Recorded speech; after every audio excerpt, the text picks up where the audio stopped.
Ever wondered what happens when degens, sports fans, and code nerds team up to reinvent gambling? You get a crypto-fueled casino that never closes, doesn't ask for ID, and lets you bet on anything from presidential elections to celebrity breakups. Welcome to the wild world of decentralized prediction markets and fan token betting. It's fast, it's global, and depending on who you ask, it's either the next fintech revolution or just gambling in a hoodie. I'm Mr. Polti, your friendly neighborhood gambling tech warlock. Today, we're diving deep, not into blackjack or slots, but into protocols, tokens, DAOs, smart contracts, and sports teams that print money by selling hype. If you're in the gambling or Web3 industry and want to understand what the hell is going on and maybe how to build on it, grab your drink of choice. This is your on-chain crash course. Imagine betting on the future, not in a vague motivational poster way, but literally. Who wins the election? Will inflation go down? Will Ethereum hit $5,000? That's a prediction market. And decentralized platforms like Polymarket and Azuro let you bet on those outcomes using smart contracts instead of bookies. It's betting with less fluff and more math, and it's evolving fast. These platforms work like stock exchanges for real-world events. You don't place a bet in the traditional sense. You buy shares in possible outcomes. The more people buy one side, the more the odds shift. Everything's driven by supply, demand, and cold-blooded speculation. If your prediction is right, you make a profit. If not, well, you donate it to the liquidity pool. The kicker? There's no centralized authority deciding the odds or taking the bets. It's code, wallets, and a good amount of degen enthusiasm. Polymarket is the headline act. Built on Polygon, it lets you trade on hot topics like politics, macroeconomics, and even weird stuff like alien discovery or social trends. Its UX feels like Bloomberg married Reddit, but under the hood is serious business. With over $200 million in total volume, traded as of mid-2025 and millions of liquidity spread across hundreds of micro-markets. Meanwhile, Azuro isn't as flashy, but it's the infrastructure king. It offers a modular prediction protocol that anyone can build on.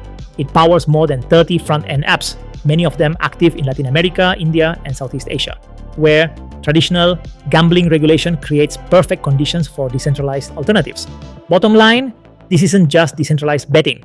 It's a new layer of financial signaling, an alternative information market where belief has a price tag and accuracy gets paid. Let's be honest, being a fan was always emotional gambling. You scream at a screen, buy overpriced jerseys, follow transfer drama like it's a soap opera, and all for the love of the club. Now, thanks to fan tokens, you can put your money where your heart is and maybe lose both. Platforms like Socios, powered by Chili's, allow sports teams to mint their own branded tokens, Bar token for Barcelona, PSG token for Paris Saint-Germain, and dozens more. These tokens promise engagement, letting fans vote on trivial stuff like locker room music or social media polls. But the real game isn't the vote, it's the speculation. These tokens pump on news, dump on losses, and trade like meme stocks with stadium sponsorships.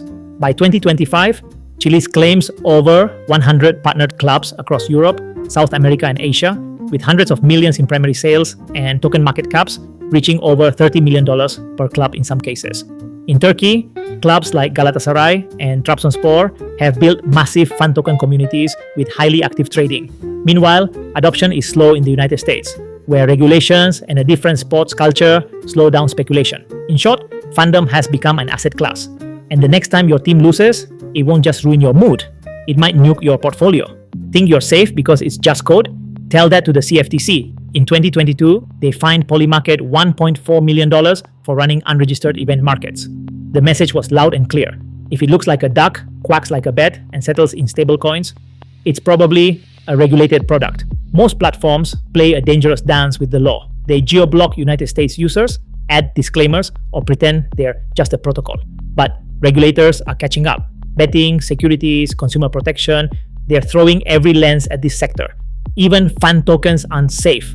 While they claim to be utility tokens, they function a lot like speculative assets tied to performance, which is exactly the kind of thing regulators love to dissect slowly and painfully. BetDex went the opposite way. Full license, Isle of Man, KYC on day one.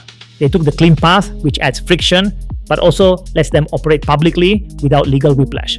Others, not so much. Zeitgeist runs on Polkadot and lets users create any market they want. Governance by DAO vote. Powerful? Yes. Risky? Also yes. In the European Union and United Kingdom, regulators are slowly drawing up guidelines on prediction markets. While in Latin America, the space remains largely unregulated, a blessing and a curse. Bottom line, the Wild West vibes won't last forever. Build fast, sure, but don't pretend the sheriff isn't circling. Every decentralized prediction market lives and dies by one thing: the oracle. It's the bridge between the blockchain and reality. The one that says, yes, candidate A won, or no, the fight didn't go 5 rounds. But what if the oracle is wrong? Or worse, manipulated. Some platforms use Chainlink, some build their own, others rely on community resolution, or even DAO votes. But the danger is clear. If you control the oracle, you control the outcome. And unlike in centralized sportsbooks, there's no customer support ticket when your bet gets rugged because the data feed glitched. Then the problem isn't just technical, it's philosophical. Who gets to decide what truth is when truth is monetized? Can a system that profits from volatility also guarantee impartiality? The more value flows through these markets, the more attractive they become to bad actors or just well-funded trolls. So next time you are betting on chain, ask yourself, are you betting on the outcome or on the reliability of the oracle behind it? Where there's money and low liquidity, there's manipulation. And prediction markets, especially new or thin ones, are ripe for it. It's not just about insider info, it's about whales buying massive positions to shift odds, influencers pumping outcomes, or coordinated groups pushing volatility for fun and profit.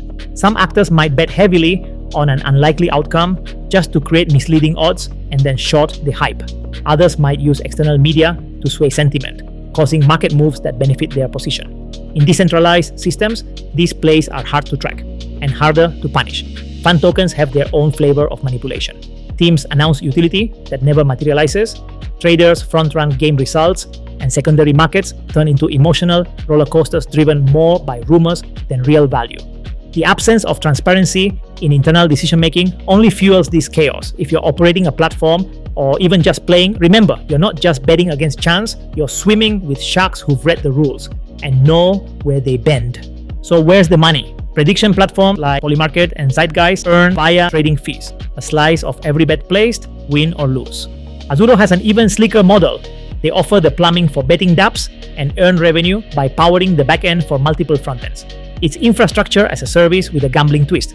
No need to run a casino when you can sell the slot machines. Fun token platforms go hard on a revenue share. Socios splits primary token sale proceeds with clubs, then takes fees on every trade in the secondary market. They also charge teams to list, launch, and promote. Meanwhile, clubs win twice. They get upfront cash from token sales and build a financial feedback loop with their fans, without selling ownership. On top of that, there's data. The prediction markets offer a unique form of crowd intelligence. These platforms collect behavioral data on what people really believe, with money on the line. And that data can be monetized, licensed, or fed into models. In a world obsessed with signal, these markets are a gold mine. So yes, the margins are real, but the real game is scale. Power enough betting apps, onboard enough clubs, and even 1% fees become serious revenue. In Web2 gambling, affiliate marketing is king. In Web3, it's being rebuilt with NFTs, DAOs, and Discord bots. Decentralized prediction platforms and fun token ecosystems are experimenting with new forms of referrals, community rewards, and influencer loops. We're seeing influencer-hosted markets on Polymarket, fun token giveaways via Telegram, and tokenized affiliate links that pay out in stablecoins or governance token.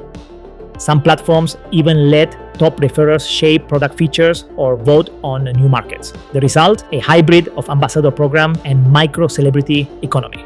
The challenge? Attribution and compliance. On-chain doesn't always mean transparent. If you can't prove a user came from your tweet, you can't pay commission. And if that tweet triggers a gambling authority, congratulations, you are now both viral and subpoenaed. Still, whoever nails the affiliate layer in Web3 gambling won't just grow fast, they'll grow everywhere. Thinking of launching your own on-chain betting empire? Well, grab a lawyer and a dev team, because the tools are out there, but the risks are too. You can fork Polymarket, use Azuro's SDK, or build a DAO-powered engine on top of Zeitgeist. You'll need a reliable oracle, a clean UI, and a jurisdiction that doesn't hyperventilate at the word bet. Smart contracts handle settlement, liquidity pools handle the money, and users, well, they'll come if the odds are sharp and the memes are strong. Alternatively, you can target the fun token play. Partner with a team, launch a branded token, promise exclusive access, and watch the speculation roll in. It's half marketing stunt, half financial product, and fully volatile. Just make sure your white paper looks legit and your Discord mod doesn't disappear mid-crash. And yes, we've already made a full video breaking down how to open your own crypto casino from scratch. It's not for the faint of heart, but if you want to go from player to platform, that's where you start. Decentralized betting and fun tokens aren't just gimmicks. they're reprogramming how we interact with odds, with fandom, and even with governance. What was once the domain of casinos and sportsbooks is now open source, permissionless, and composable. The house is no longer a place, it's a protocol. And if you made it this far, you're a legend. Give it a like, smash that subscribe button, and send it to that one friend who lost money on both PSG token and the 2020 United States election. I'm Mr. Polti. See you in Vegas and in the next video.